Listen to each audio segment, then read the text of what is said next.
Soy Carlos Cutaya y prometo decirme la verdad y toda la verdad. Soy Camilo Iesi y me prometo decir la verdad, toda la verdad y nada más que la verdad.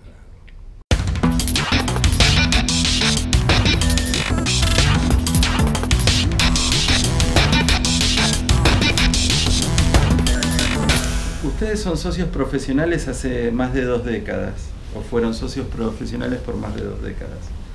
Pero antes de eso, por separado, fueron 2 músicos vertebrales del origen del rock nacional, fenómeno que luego se multiplicó en casi todos los países hispanoparlantes. De hecho, ustedes participaron cada uno en varias bandas históricas e importantísimas y en algunos proyectos solistas que fueron referentes de todo el mundo del rock.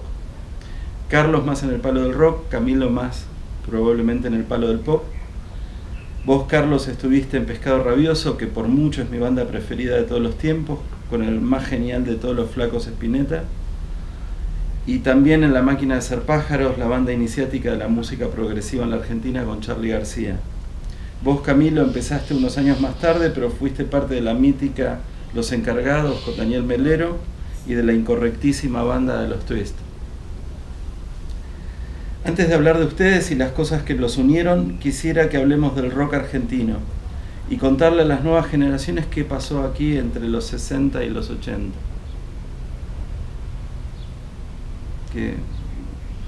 ¿Qué pueden decir? Bueno, creo que Carlos vivió una parte importantísima que fue la más creativa, ¿no? Creo que tiene que ver con Gitela, con el germen de todo esto, antes de que fuese rock, ¿no? Claro, no, es decir, los 60 fueron, para mí, me formaron. Los años 60 me formaron. Es decir, me formaron no solo... la formación musical de los 60, en cuanto al rock, estuvo vinculada a los Beatles, esencialmente. Yo me acuerdo que esperaba la salida de los Beatles, esperaba las tapas de los Beatles, esa música que escuchábamos y escuchábamos, y escuché y volví a escuchar, y ahí me pareció que era testigo de un fenómeno internacional, cultural, de importancia radical, por lo menos en mí, y eso me formó, me dictó un poco mi futuro.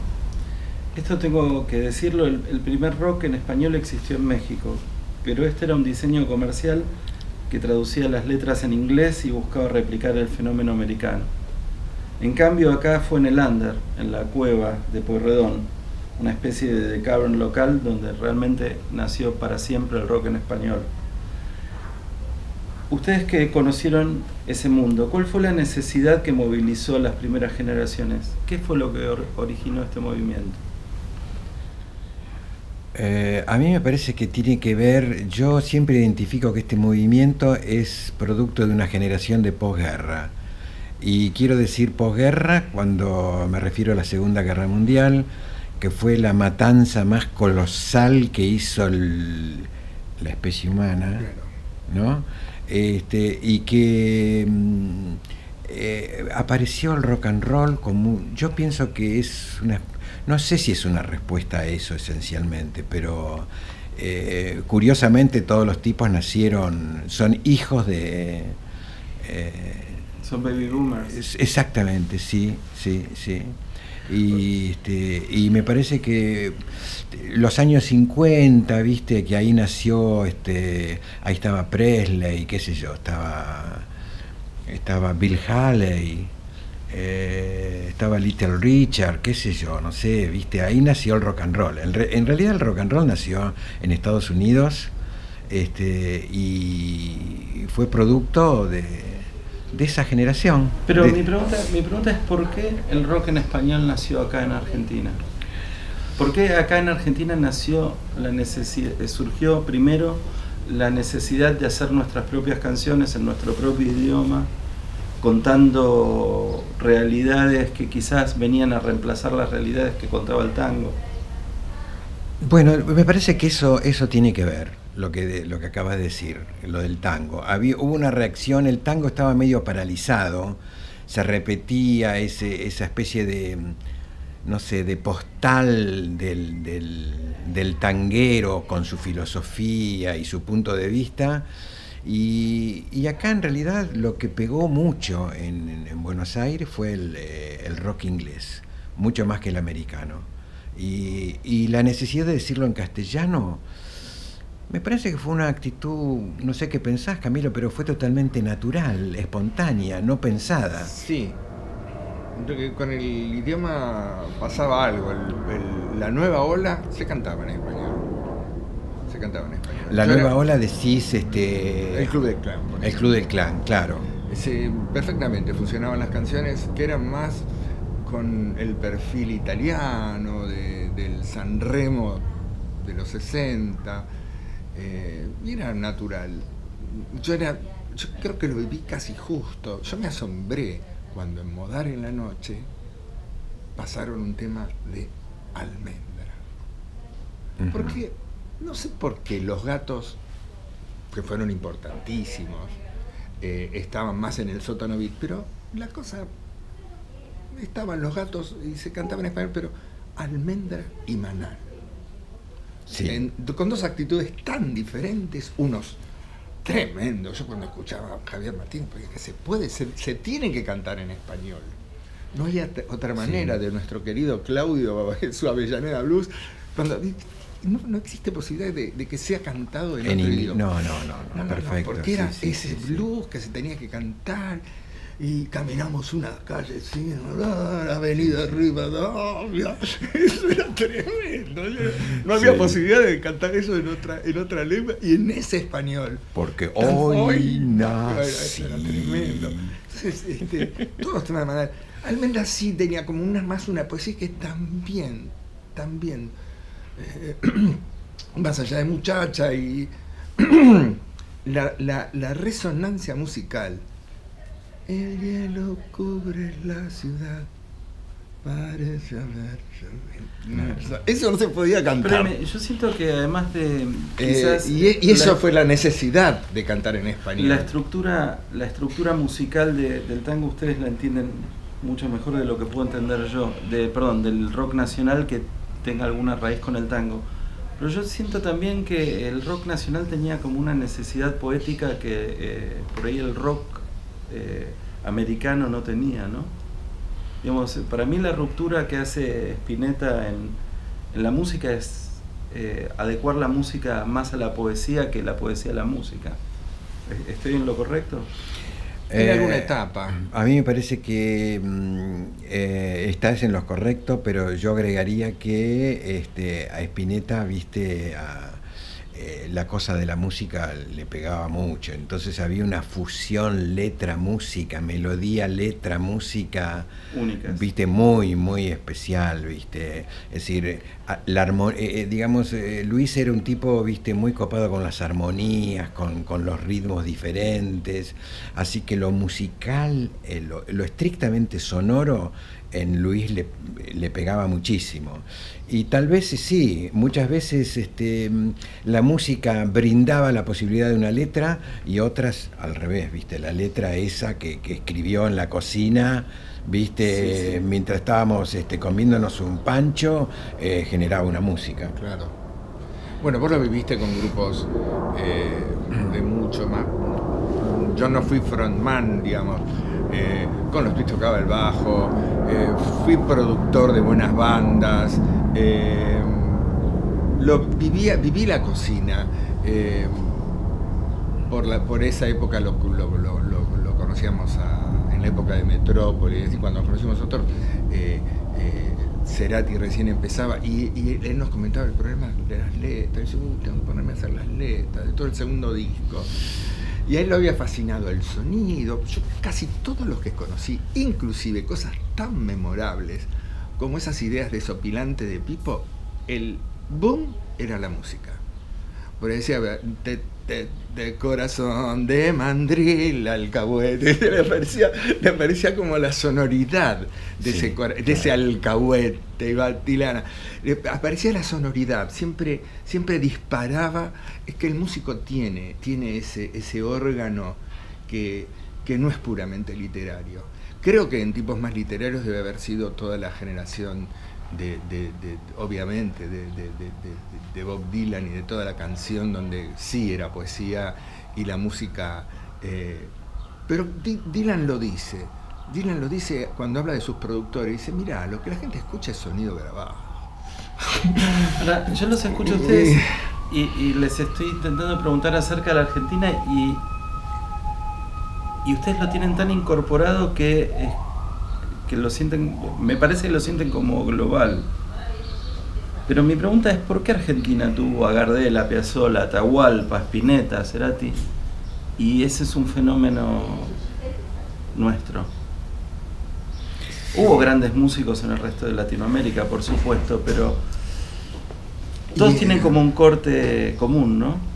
Los nuestros. Bueno, el tango es casi regional, ¿no? Sacando un par de uruguayos. Sí, bueno, sí, no, el tango es regional y además el tango es profundamente poético también, ¿viste? Sí. Ahí sí, hay como tal vez hay una tradición poética musical muy importante que de alguna manera el rock nacional, no me gusta la palabra nacional, heredó. Sí. Heredó, es decir, evidentemente, qué Sí, sé sí, yo, sí. es decir, si no hubiésemos tenido el tango, y eso no, seguro. Se hubiese dado. Porque el tango en última instancia es, te diría, iba a decir metafísico porque me gusta la palabra, ¿viste? Pero el tango en realidad en su esencia es muy, muy hondo, ¿viste? Muy Yo tuve una educación musical por ahí inversa, pero llegué a estar frente a cosas eruditas, claro, a partir del rock, como Crimson y McLaughlin, y de repente me compraba un disco de Piazzolla, del Noneto. Sí. Bueno, pero yo hablo del tango anterior. Hablo del tango de los 40. Obvio. Es decir, y además el folclore también, ¿viste? Sí. Había cosas salteñas, folclóricas que unían la poesía con la música de una manera muy particular, y era como una tradición argentina, verdaderamente, que si vos querés cantar, te lo tenés que cantar en castellano. ¿Qué vas a cantar en inglés? No es imposible. Sí. Por más que sea ritmo sincopado. Yo lo del folclore me perdí, y el tango viejo también me lo perdí. Soy una generación que la ¿No, actitud... ¿No la recuperaste con el tiempo? No. Por ejemplo, a Rivero no llegaste. Me fascina Rivero, me fascina Goyeneche.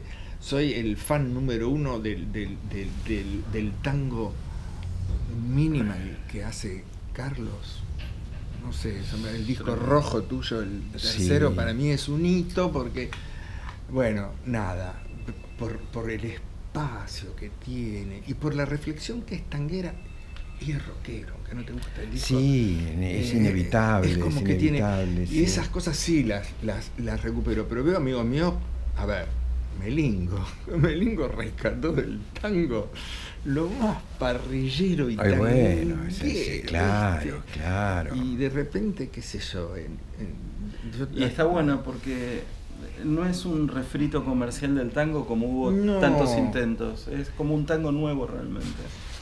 Pero con elementos, qué sé yo, con chicos, con millennials que tocan el serrucho, ¿viste? El pibe ese que vive en Matadero que toca el serrucho, con Dani, parrilleros es decir, él es también ya como un muchacho más grande, los chicos que tiene alrededor son re talentosos en una actitud no de tributar al tango, sino de vivir esa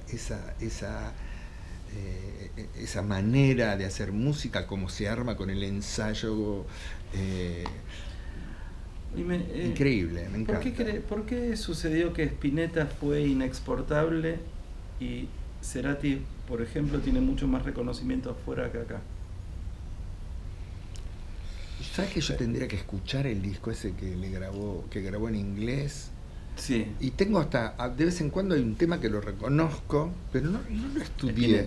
del Spinetta que se lo produjo Vilas, creo, año 80, con buenos músicos de Los Ángeles.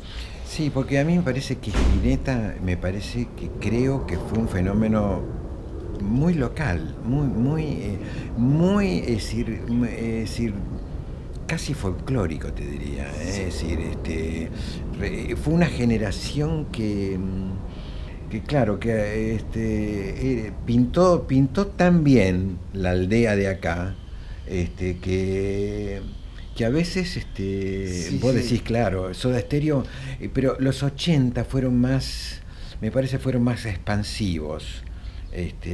Ya ahí los medios de comunicación empezaban a asomarse y empezaban a expandirse, y los 60, viste, Almendra, el principio de los 70, era muy primitivo acá todo, bastante primitivo, y no se lo conoce afuera.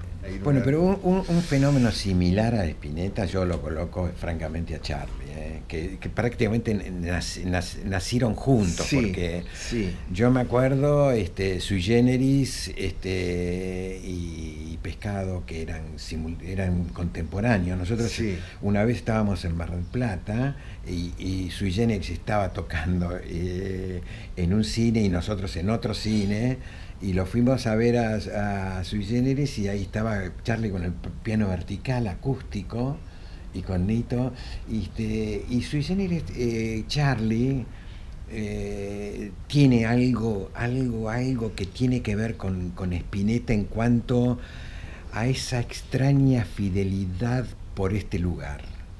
Sí, por este lugar sí. Lo que son, creo, yo los vi absolutamente diferentes. Bueno, vos... Porque no bombardeen en Buenos Aires, por favor. Pero había como un entendimiento de la comunicación por parte de Charlie. Sí, el hipercandombe. Bueno, él sabía... Ahí estaba. Pero había una... No te digo pero había un concepto del feedback. Esto... Mirá, lo que habló con Arnaz se llamó tango, ese grupo. Sí, tango, 1, 2, 3, 4. Claro, bueno, viste, había un cope con este lugar específicamente. Eran como representantes genuinos de una cultura, viste, que se fue gestando en los 60, 50, y que ellos la manifestaron. Ellos fueron los emergentes de ese mar. Bueno, fuimos llegando solos a lo que tenía planeado en el cuestionario, que es, acabamos de hablar de dos mitos argentinos que son Charlie y el Flaco, y justo la próxima pregunta que tenía para preguntar, si bien hoy, gracias a Dios, todo es bueno, pero yo me acuerdo cuando era adolescente que muchas veces, hasta incluso movilizado por ustedes mismos los músicos, había como dos bandos, ¿no? El universo de la música comercial y el universo de la música no comercial. Lo primero estaba mal, lo segundo estaba bien. Les hago dos preguntas al respecto. Una es, ¿esta división tiene algún sentido? ¿Tuvo algún sentido? ¿Lo tiene hoy? Bueno, para mí tuvo un gran sentido. Porque un sentido que tiene que ver también con la ingenuidad y con... Es decir, lo que era comercial era malo. Pero es que los términos aunque fuera bueno. Raúl Perrossi, nuestro querido amigo común, Raúl Perrossi, decía, Cami, yo era de la complaciente. Claro, el término que se usaba era el rock and roll o la música complaciente. Ya el comercial era un careta de movida, viste, era un tipo que no hacía arte por sí mismo, sino hacía arte por una fila. Yo lo mantuve hasta de viejo.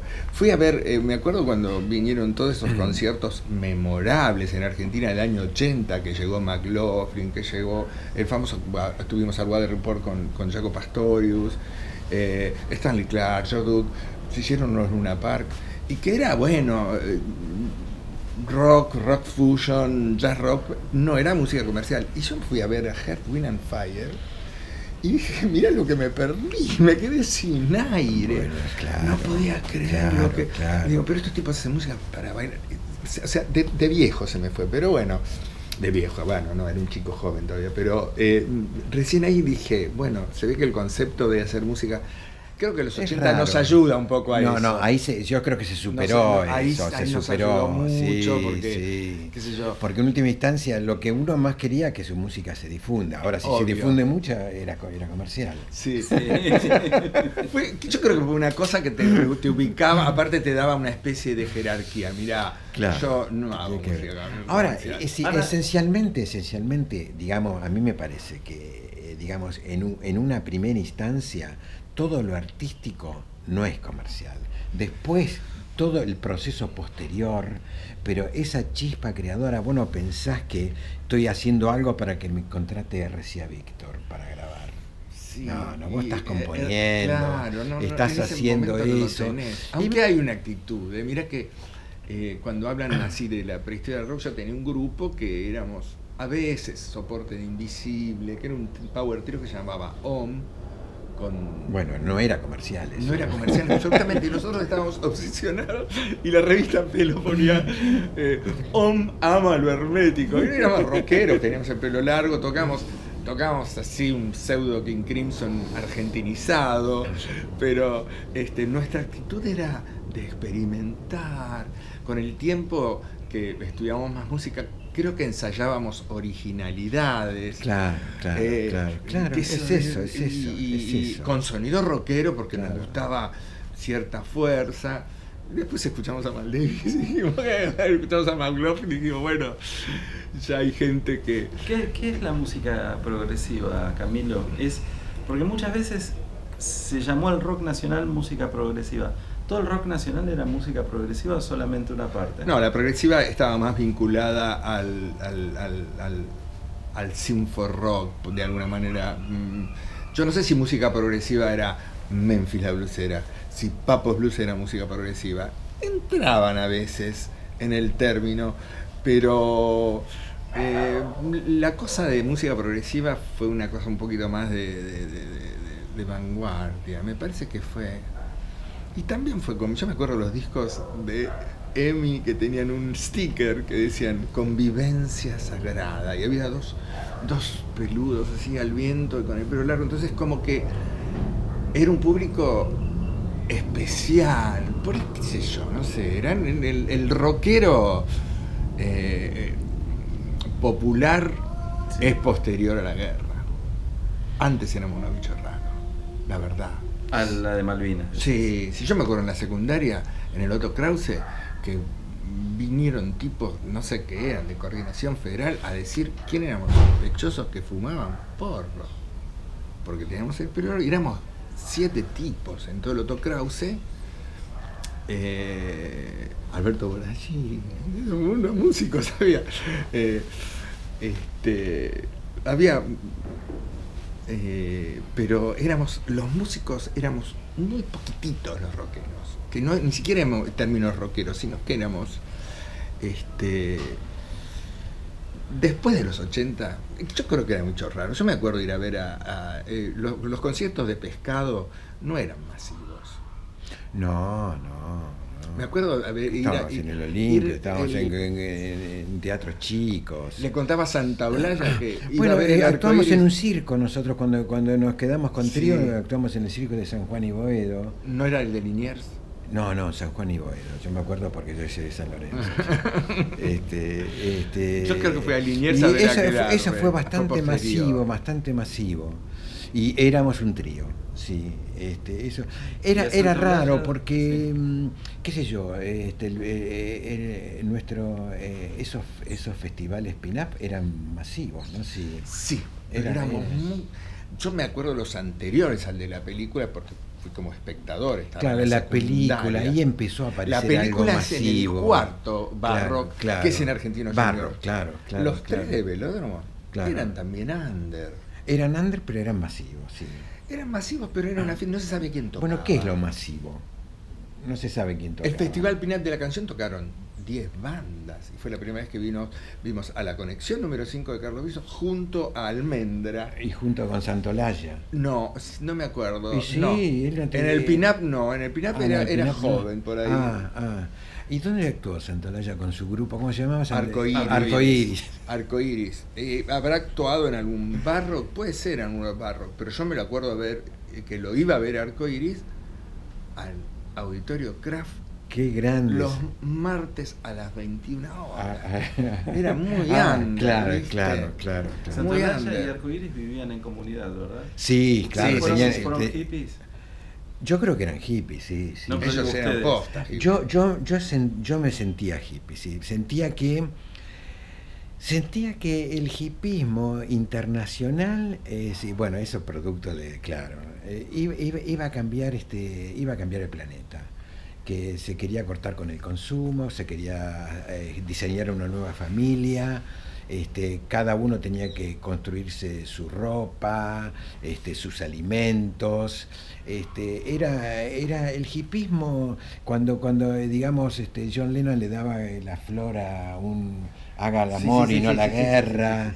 Eran conceptos, digamos, que te partían el corazón, ¿viste? Sí. A mí me fascinaban ellos, porque ahí sí tengo una diferencia. Tremendo. Yo no pude ser hippie, porque era niño, claro, cuando había algunos. Claro, y después que, claro, había algunos que quedaban. No, pero había como una movida y había tipos que, qué sé yo me acuerdo ir a ver a Alma y Cantilo fue hippie también, ¿no? Cantilo en un concierto por los 70. Hippie, no, en hippie, ¿qué es ser hippie ante todo? Claro. Sí, vivir hippie de actitud. Bueno, en ese sentido, claro, era nunca adherir a cierta filosofía anticonsumo, antisistema, antibélica. Claro. Básicamente. Claro. Y generar ese San Francisco del 68 y esa polenta en la música que fue de Woodstock, que Crosby, Stills, Nash & Young, de una belleza indescriptible por algunas cosas. Después una actitud de la cual nos burlamos. El pelo largo fue un hallazgo, un hallazgo estético descomunal, era tremendo. Pero bueno, yo tenía más una fascinación yo ya fui muy urbano enseguida. Claro. Nosotros ya éramos muy urbanos en la adolescencia, ya nos volvíamos, éramos hippies como Papo, es que sos otra generación. Es otra generación. Yo me acuerdo de Miguel Cantilo, que creo que era, no me acuerdo si se no se llamaban Pedro y Pablo, se llamaba Durietz Cantilo, que eran unos recitales divinos en una galería. Entonces decía, sacamos este disco, a ver, pueden comprar uno y escucharlo. Ni siquiera había grabación, ni siquiera había download, pero ya se proponía, digamos. Pero si Pescado, no compres tanto disco. Si Pescado Rabioso se grabó en 4 canales. En 4 canales Dios. Se grabó Pescado Rabioso. Y cuando Jorge Álvarez anunciaba la Biblia en 8 canales. 8 canales se grabó la Biblia. Sí, que ya 8 canales. ¿No era 16? No, 8 canales, y lo decían por radio. Como un hallazgo tecnológico del futuro. Sí, nosotros lo de OM lo grabamos en 4. Cuando mezclo los tweets en 16, pero ya teníamos artilugios Dani Melero, de grabar un clic en un canal y colgar una maquinita. Sí, claro. Era Bueno, Dani Melero no necesitaba ni 4 ni 8, nada, no necesitaba nada. Nada. Necesitaba que las máquinas anden. ¿Cómo se lleva en la música la creatividad con el oficio? Con una metáfora futbolera, en un equipo de fútbol hay fantasistas y picapedreros, ¿no? En el mundo de los músicos imagino que pasa lo mismo. ¿Cómo se arma una banda? Difícil pregunta. Bueno, es decir, una banda, puede caer de la espontaneidad, pero generalmente una banda necesita un conductor, 1 o 2 conductores, que tengan un poco, la producción compositiva de lo que se va a desarrollar. Es muy raro que digamos una banda colectiva donde compongan una banda de 4 o de banda de 5 que todos los temas. A mí me parece que una banda es el reflejo de 1 o 2 tipos en el cual se adhieren otros 2 o otros tres y navegan por el mar con ellos, con esos capitanes. Yo produje el primer disco de Los Decadentes, trabajé con ellos, no produje entero. El cuarto sí lo produje, que fue el de Siga el Baile, que fue el disco que de alguna manera los catapultan. Ellos tienen unos talentos individuales impresionantes y diversos. Bueno, creo que ellos lo que tienen es un buen plan de convivencia. Cebolla, que canta esa cumbia siempre triste, Serrano, que es esa mezcla de irónico y filosófico. Bueno, es un motor Serrano que canta Los Decadentes, y Cucho es una cara de fiesta irónica, y por otro lado Cucho es uno de los tipos que sabe de rock inglés. La información que tiene de música es tremenda. Es decir, más allá de todas esas personalidades que hay ahí, hay un plan, hay como un trazado de convivencia en todos lados. En los twists, digamos, eran Pipo con Melingo funcionó, pero después al lado de Pipo hubo muchos que intentamos hacerle ese lugar que hizo, a no ser por El Estudiante, por ahí, que es una cosa que hace él solo, pero digamos, ese motor, ese plan que tenían entre los dos, se daba así, se daba entre ellos dos. Yo amo el rock, y quizás por eso mismo yo creo que el rock está muerto. Desde Nirvana hasta ahora siento que el rock, con alguna honorabilísima excepción, se agotó como fuente de expresión artística. Todos los géneros se agotan, y creo que el rock ya dio todo. ¿Ustedes qué piensan?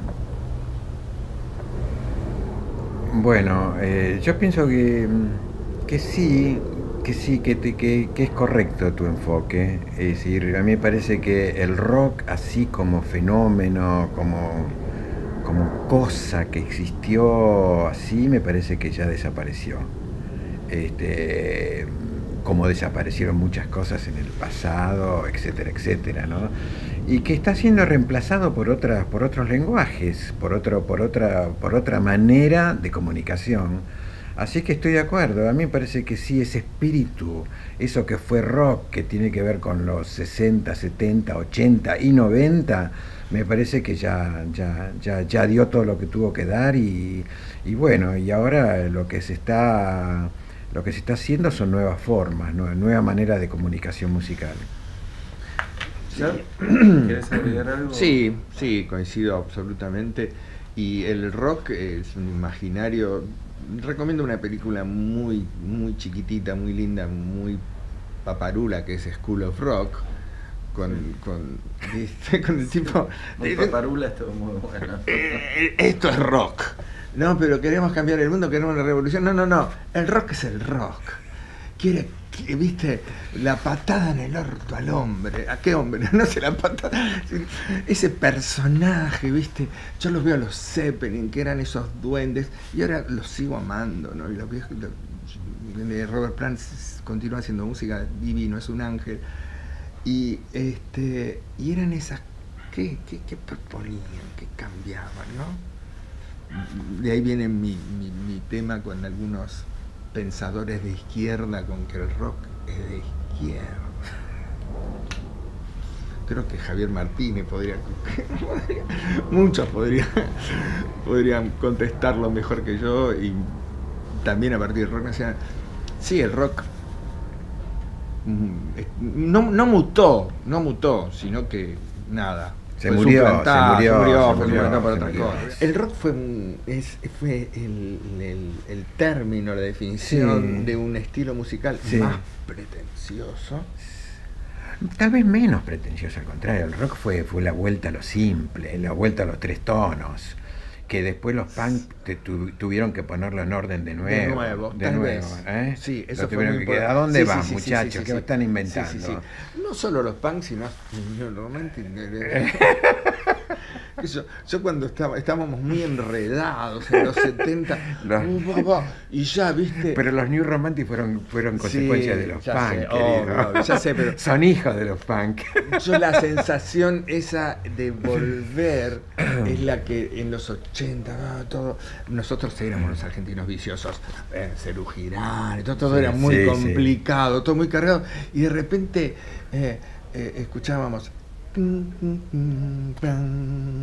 Pum, pum, pum, can, cum, cum, cum, bran. Y por ahí fue, ¿cómo? Y estaba tocando rock. Y estaba tocando Marley, o estaba tocando Beatles, Giant Step, ¿viste? ¿Qué sé yo? Walking on the Moon. Era tremendo el espacio que logró. Pero que el rock, la palabra es Bill Haley. Claro, Presley, sí. Rock and roll, twist, Sí, eran nombres sí, de ritmos sí, bailables claro. de un mundo que no había música para jóvenes. Después de tu guerra, ¿no? Aparece el hecho de bailar. También, y los jóvenes, también de la tuya, querido. yo soy baby mama. Aparece la cosa de bailar. ¿Y quiénes sacan al rock de bailar? Si es que es rock, los Beatles con Sgt. Pepper. Claro, los Beatles. No, pero ellos Pink tuvieron mucho, Floyd, claro. No. Pero hubo toda una onda. Beach porque, Boys se por bailaban ejemplo, todos los discos, sí o sí. Y acá los Beatles mismos tenían los discos. No tenían que nombramos bailarse. a alguien muy importante acá, que no tiene que ver con el rock, pero tiene que ver con el rock, que se llama Astor Piazzolla. Obvio. Y ahí arrancamos. y Astor El más Piazzolla, importante. en realidad, la gran motivación de Astor Piazzolla fue, él no quería que el tango se bailara. Sí. ¿Eh? Qué fuerte. Que bueno, eso fue Era un hijo de puta. era Un increíble. demonio. Sí, se los perdonamos Sí. totalmente, ¿viste? Se lo perdonamos, pero Qué él genio. tenía cosa que el tango tenía una intención sinfónica de que el tango se tenía que escuchar, no se tenía que bailar.